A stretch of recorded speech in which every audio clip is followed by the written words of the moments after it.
प्यारे साथियों सभी को प्यार भरा नमस्कार। और आज आप लोग देख रहे हैं टेंथ वाला बिहार बोर्ड।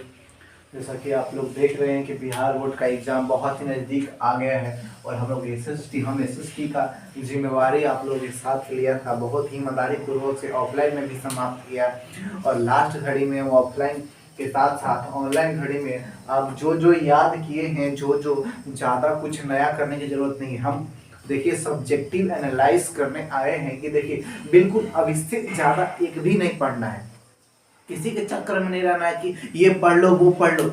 आपके पास कहीं कहीं जो भी पढ़े, जिसके पास पढ़े सब सराहनीय है, जिनके पास पढ़े जो भी पढ़े कुछ भी पढ़े सब सराहनीय है। लेकिन हम आज कुछ क्वेश्चन गेस कर रहे हैं, जैसे कि आपको हम बता दे रहे हैं कि ये देख लेना है, अगर उतना फलाने ठिकाने एक पेज एक कॉपी दो कॉपी कितना कॉपी भरे आज तक वो सब कॉपी भूल जाइए। एकदम शॉर्ट जो मैं ठीक लगवा दे रहा हूँ अपना ध्यान से। अब एसएसटी में सब्जेक्टिव के लिए खास करके एनालाइज करने में आ गया हूँ। देखिए सब्जेक्टिव के लिए सिविक्स का यहाँ पे आपको हम देखिए बता रहे हैं और दावा नहीं वादा कर रहे हैं, 100% कर रहे हैं कि यही आएगा, क्योंकि कहाँ से पूछेगा क्वेश्चन। तो मैं ये नहीं कह रहा हूँ कि बाय द वे अगर दुगना क्वेश्चन है तो सब में सब बन जाएगा, उतना बनाना भी नहीं, हमको बाहुबली भी नहीं बनना है, हमको उतना ही बनाना जितना से मेरा काम हो जाए, ठीक है। तो हम अपना काम कर रहे हैं और सिविक्स की ओर चल रहे हैं, अपना काम कर रहे हैं सिविक्स की ओर चल रहे हैं। अब देखेंगे सिविक्स में कि सिविक्स में आपका क्वेश्चन कहाँ कहाँ से आता है। तो हमने भी बहुत देखा और ट्राई एंड अगेन टिप दिया है इस पे कि शायद इतना में से आपका ये वाला जो यहाँ तक है ये आपका सिविक्स का है और शायद नहीं 100% गारंटी आपको बोल रहे हैं कि क्वेश्चन यहीं से आएगा, कहीं बाहर से आने की संभावना ही नहीं है, क्योंकि हम समझ रहे हैं। देखिए तो सबसे फर्स्ट क्वेश्चन है आपका, तो हम लोग क्वेश्चन यहाँ से फर्स्ट क्वेश्चन देखेंगे और इसके और चलेंगे सिविक्स की। तो सिविक्स का हम लोग फर्स्ट क्वेश्चन देख रहे हैं, क्या देखेंगे तो इसमें इंपॉर्टेंट क्वेश्चन है। जितना ये MVVI लिखा हुआ जितना लगा लीजिए, इस पे गलती लिखा गया है लेकिन यहाँ से आप कर लीजिए MVV आज जितना कर लो ये अपने आप में कम है, बहुत कम है, सॉरी बहुत ज्यादा है, जितना भी कर लो बहुत अपने आप में ज्यादा है। तो खैर देखेंगे फर्स्ट संघीय शासन की विशेषताएं लिखे। तो संघीय शासन की विशेषता लिखना है आपको क्वेश्चन नंबर 1 में, ज्यादा हम घिचपिच नहीं करेंगे, ध्यान देना है आपको। संघीय शासन की विशेषता लिखना है सिविक्स में। उसके बाद लोकतंत्र का परिभाषा देना है। लोकतंत्र किसे कहते हैं पढ़ाए थे आपको, जनता के द्वारा, आप ही पूरा कीजिए।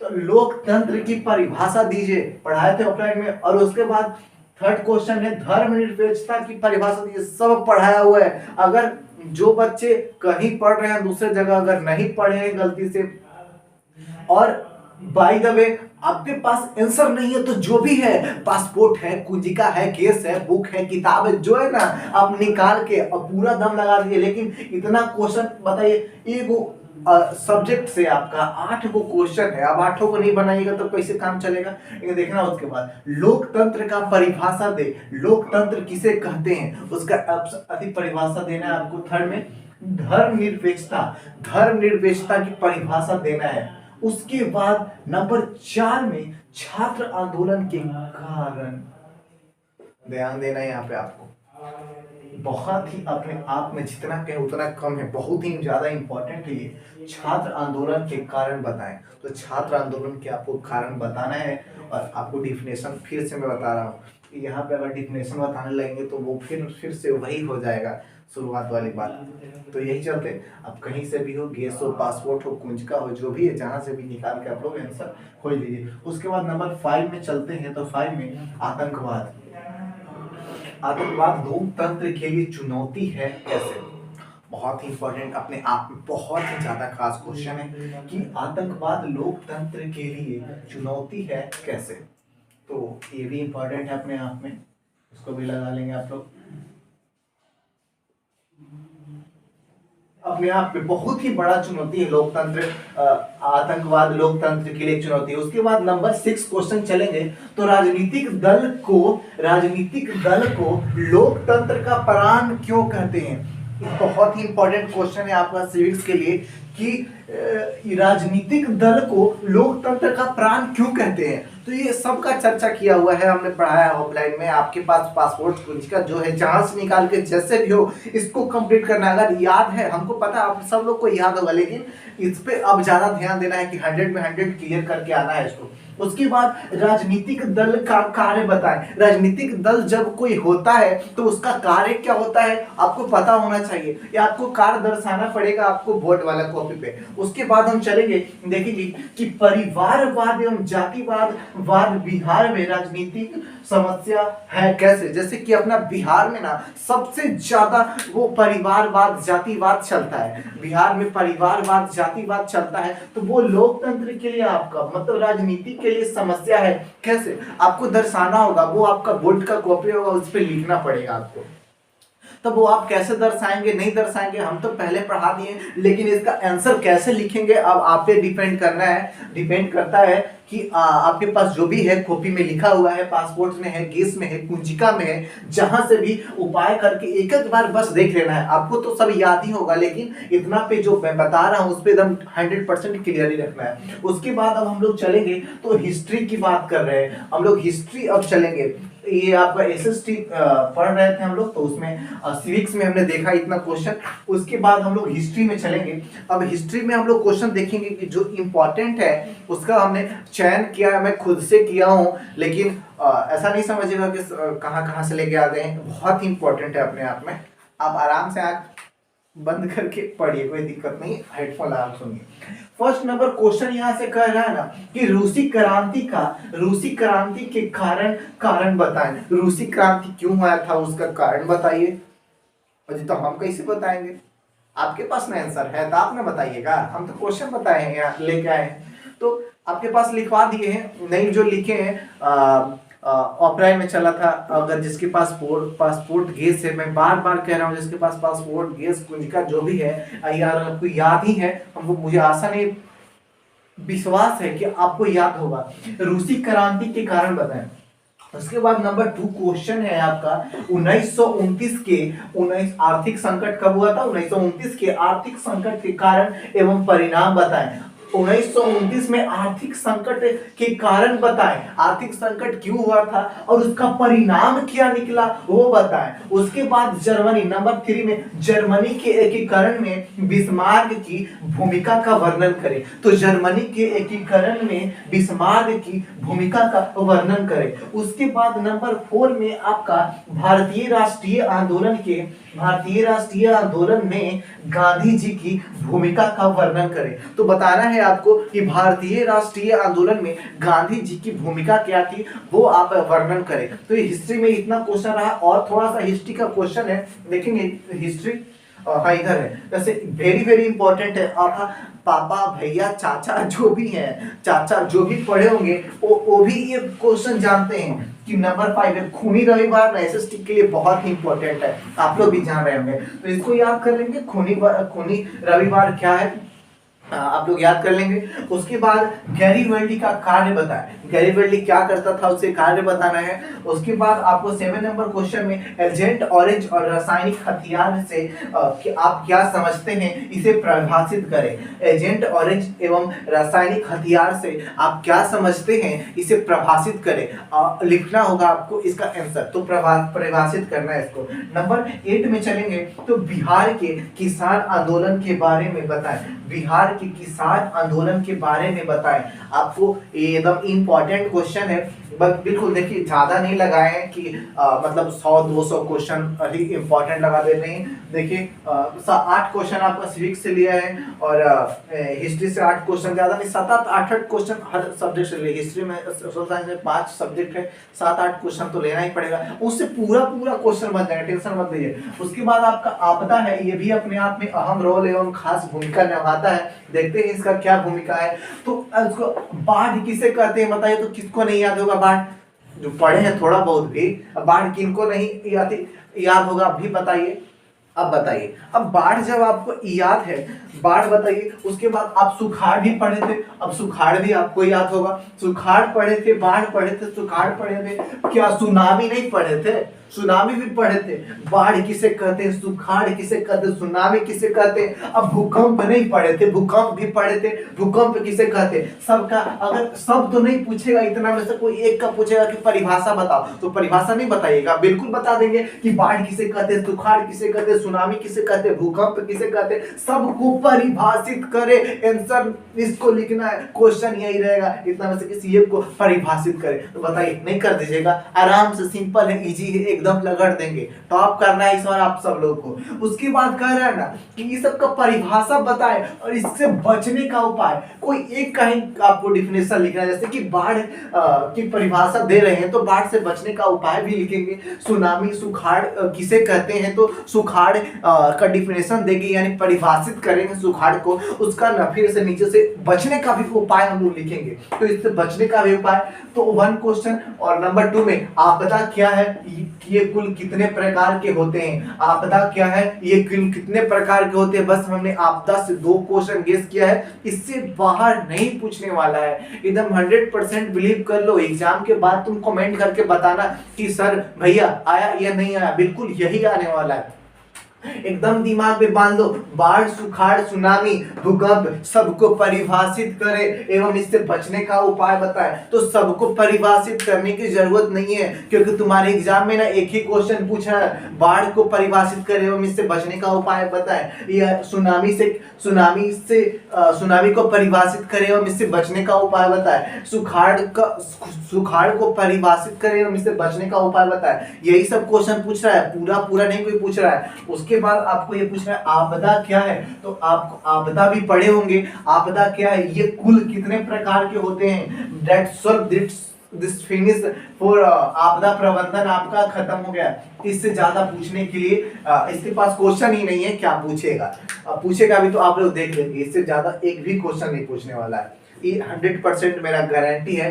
ये आपका सिविक्स, हिस्ट्री, और ये आपदा जियोग्राफी, और आपका जियोग्राफी बच गया है, और क्या बच गया आपका, इकोनॉमी बच गया। जियोग्राफी और इकोनॉमी हम 2, इसके बाद इसको मिटाते हैं, इसके बाद दोनों देखते हैं, जियोग्राफी और इकोनॉमी। उसके बाद ना आप आंख मूंद करके देख लो कि अगर बाय द वे कहीं क्वेश्चन पूछेगा भी तो हमसे फिर कहना। बिल्कुल विश्वास करो, जब विश्वास ही दुनिया का सबसे बड़ा वो पूंजी होता है। जब विश्वास करोगे ना तो बिल्कुल यही क्वेश्चन आ रहा है। बेस्ट ऑफ लक सभी को लिए। हम लोग इकोनॉमिक देख रहे थे, हम लोगों ने देखा, हिस्ट्री देखा, आपका आपदा देखा, और सिविक्स देखा। तो 3 चीजों में देख लिया। उसके बाद ये अब इकोनॉमिक्स की चर्चा हम लोग कर रहे हैं। इकोनॉमिक्स, तो इकोनॉमिक्स की चर्चा कर रहे हैं, देखेंगे एकदम इंपॉर्टेंट क्वेश्चन। अब यहाँ से क्या क्या बन रहा था आपके लिए, एकदम बिल्कुल मलाई निकाल के, जो था ना मलाई दे दिया है मैंने आपको। बस अब मुंह में चम्मच के इशारे आराम से घोटे घोटे पी जाना। देखना, पहला क्वेश्चन कर रहा है ना, स्वयं सहायता समूह की वित्तीय संस्थान, स्वयं सहायता समूह कौमा, यानी यहां से फिर दूसरा क्वेश्चन बनता है कि स्वयं सहायता समूह को परिभाषित करें। फिर वित्तीय, उसके बाद वित्तीय संस्थान क्या है उसको परिभाषित करें। उदारीकरण क्या है, निजीकरण क्या है, वैश्वीकरण क्या है, वैश्वीकरण क्या है। देखना ध्यान से, स्वयं सहायता समूह, वित्तीय संस्थान, उदारीकरण, निजीकरण, वैश्वीकरण, सभी को परिभाषित करे। तो सभी को परिभाषित नहीं करना है, ठीक है, सभी को परिभाषित नहीं करना है। इसमें से कोई एक क्वेश्चन आएगा आपका क्या कि स्वयं सहायता समूह किसे कहते हैं, नहीं तो अगर ई आ गया तो फिर ठीक है, ई नहीं आया तो वित्तीय संस्थान किसे कहते हैं परिभाषित करें। अगर ये नहीं आएगा तो उसके बाद उदारीकरण किसे कहते, उदारीकरण को परिभाषित करें। उदारीकरण क्या है, उसके बाद अगर ये क्वेश्चन नहीं पूछा तो उसके बाद ये आएगा निजीकरण, निजीकरण को परिभाषित करें। नहीं तो वैश्वीकरण बहुत ही इंपॉर्टेंट है अपने आप में। निजीकरण नहीं दिया उसके बाद तो वैश्वीकरण किसे कहते हैं, वैश्वीकरण को परिभाषित करें। ये बिल्कुल इस एक साल के लिए वेरी वेरी इंपॉर्टेंट। नहीं तो ये सबको क्या कर रहा है, सभी को परिभाषित करे तो परिभाषित करना है। ये देख लीजिए, ये 2 अंक का सही क्वेश्चन आएगा इससे। उसके बाद व्यवसायिक बैंक के कार्य बताएं। व्यवसायिक बैंक के 2 या 4 जितना कार्य हो, कार्य बताना है तो आपको कार्य बताना है। उसके बाद आय को परिभाषित करे, तो मैं आय रट रट रट के कम से कम 20 बार पढ़ाया होगा आय किसे कहते हैं, तो आय को परिभाषित करे। उसके बाद मिश्रित अर्थव्यवस्था किसे कहते हैं, या मिश्रित अर्थव्यवस्था को परिभाषित करें। ये भी क्वेश्चन में कॉपी पर नोट कर लो, बिल्कुल इंपॉर्टेंट है। नंबर 5 में राष्ट्रीय आय को परिभाषित करें। राष्ट्रीय आय किसे कहते हैं, ये भी अपने आप में बहुत ही इंपॉर्टेंट, तो राष्ट्रीय आय को परिभाषित करें। उसके बाद एटीएम कार्ड, नंबर 6 है ATM card, automatic teller machine जिसे कहते हैं, एटीएम कार्ड को परिभाषित करें। नहीं तो ये नहीं दिया तो क्रेडिट कार्ड को परिभाषित करें। दोनों में से कोई एक बिल्कुल आने वाला है, बहुत ही एकदम निश्चित है, इस पे जटिल है, हर साल आता है, इस साल भी आएगा, कंफर्म है, बिल्कुल है। उसके बाद नंबर 7 में ना फिर बिहार के पिछड़ेपन के कारण एवं उपाय बताए। अगर बिहार पिछड़ेपन सबको आता है पिछड़ रहा है, तो बिहार के पिछड़ेपन के कारण क्या है, अगर कोई कारण है तो कारण लिखिए, उसके बाद उपाय है नहीं लिखना पड़ेगा। बिहार के पिछड़ेपन के किन्हीं 5 कारण बताएं या उसके उपाय बताएं। ये सब क्वेश्चन आएगा भी तो 5 नंबर में आएगा, टेंशन मत लीजिए कि 2 नंबर में आएगा। उसके बाद नंबर 8 नंबर क्वेश्चन है कि वैश्वीकरण को परिभाषित करें। वैश्वीकरण आप लोगों ने बहुत पढ़ा होगा, देश की अर्थव्यवस्था को किसके साथ, अब नहीं बताऊंगा, बहुत बताया हूं तुम लोग को। कॉपी से याद करो, खोल के क्वेश्चन लिखो और पूरा पूरा क्वेश्चन याद करो, रट लो। ज्यादा क्वेश्चन है, बस 8 क्वेश्चन है आपका इकोनॉमिक्स से, और 8 क्वेश्चन एकदम याद कर लो। याद है आप लोग को, मुझे पता है, लेकिन एक बार पूरा पूरा देख लो एग्जाम हॉल में जाने से पहले। उसके बाद अब हम लोग जियोग्राफी का हम लोग अब चर्चा करेंगे। तो इसमें बहुत ही एकदम मजेदार क्वेश्चन इससे पूछता रहता है। देखेंगे कि हरित क्रांति को परिभाषित करे, हरित क्रांति को परिभाषित करे, ये आपका एकदम इंपॉर्टेंट क्वेश्चन है हरित क्रांति। उसके बाद रेलवे की विशेषता बताइए रेलवे की विशेषता है, हर साल पूछता है, इस साल भी पूछेगा कि छपा हुआ है वहां, छप गया। रेलवे की विशेषता बताएं। नंबर 3 है क्वेश्चन, सार्वजनिक एवं निजी उद्योग में अंतर बताएं। सार्वजनिक एवं निजी उद्योग में अंतर बताएं, तो दोनों में अंतर बताना है आपको, आप अंतर बताइए। उसके बाद नंबर 4 में भारतीय कृषि की विशेषता बताएं। भारतीय कृषि की विशेषता बताएं। ये सब क्वेश्चन 5 नंबर से कम में पूछने वाला नहीं है, बढ़िया से जवाब देना है। उसके बाद मुझे पता है सभी मेरे वॉरियर लिखेंगे खूब, आशा नहीं पूर्ण विश्वास है। उसके बाद मैग्नीज, वैसा ही 2 अंक का सही क्वेश्चन है, मैग्नीज के उपयोग लिखे। मैग्नीज नहीं देगा तो बॉक्साइड का उपयोग लिखे, ये भी नहीं दिया तो चूना पत्थर का उपयोग लिखो। बिल्कुल ये सब छपा हुआ है, देखिए का उपयोग लिखो, क्वेश्चन दिया हुआ था। मैग्नीज पूछा तो ठीक है, नहीं तो बॉक्साइड पूछेगा, बॉक्साइड नहीं पूछा तो चूना पत्थर पूछेगा, लेकिन पूछेगा मैग्नीज का उपयोग बताओ, बॉक्साइड का उपयोग बताओ, चूना पत्थर का, कोई एक का भी जरूर पूछेगा, लेकिन देख लेना है तीनों का उपयोग बताएं। तो उसके बाद नंबर 6 क्वेश्चन, ज्योग्राफी से 6 क्वेश्चन लिया हूं, लेकिन ये 6 में 6 बाय 6 लड़ने वाला है आपका।